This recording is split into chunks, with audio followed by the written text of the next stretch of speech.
मैदान में हारा हुआ इंसान फिर से जीत सकता है, लेकिन मन से हारा हुआ इंसान कभी नहीं जीत सकता।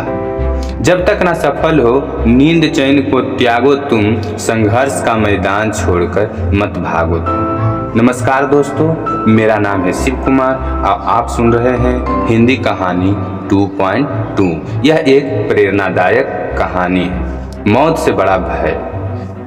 एक पुरानी तिब्बती कथा है कि दो उल्लू एक वृक्ष पर आकर बैठे।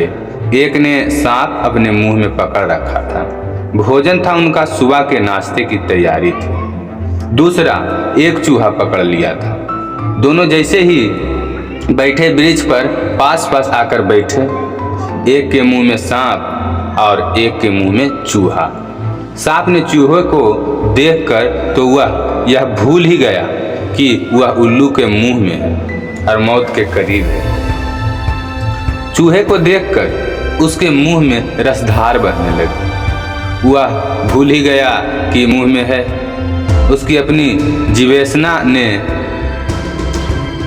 पकड़ लिया और चूहे ने जैसे ही देखा सांप को, वह भयभीत हो गया कि वह कांपने लगा। ऐसे मौत के मुंह में बैठा है मगर सांप को देखकर कांपने लगा। वो दोनों उल्लू बड़े हैरान हुए। एक उल्लू ने दूसरे उल्लू से पूछा कि भाई, इसका कुछ राज समझे? दूसरे ने कहा, बिल्कुल समझ में आया। जीभ की रस की स्वाद की इच्छा इतनी प्रबल है कि सामने मृत्यु खड़ी हो तो भी दिखाई नहीं पड़ती।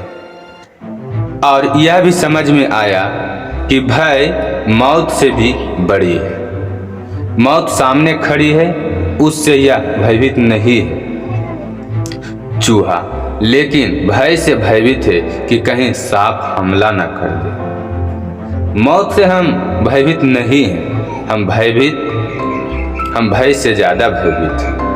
और लोभ स्वाद का, इंद्रिया का, जीवेशना का इतना प्रगाढ़ है कि मौत 24 घंटे खड़ी है तो भी हमें दिखाई नहीं पड़ती। हम अंधे बने हुए हैं।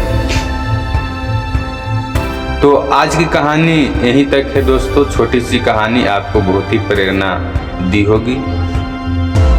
कहानी सुनना और सुनाना कल्पनाशीलता को बढ़ाता है और हम ना सिर्फ एक अलग दुनिया की कल्पना कर पाते हैं, बल्कि हम दूसरे की मनोवैज्ञानिक और भावनात्मक स्थिति को समझने की क्षमता भी रखते हैं। यह सोच से पता यह भी चलता है कि कहानी सुनने या सुनाने से चिंता और डिप्रेशन की समस्या से जूझने में मदद मिलती है। दोस्तों, कैसी लगी कहानी हमें कमेंट में बताएं। कहानी को शेयर कर दें, लाइक कर दें, सब्सक्राइब कर दें। Thank you. मिलते हैं कल इसी तरह वीडियो में। ये एक काल्पनिक कहानी थी, लेकिन आज की दुनिया में मनुष्य पर यही लागू हो रही है।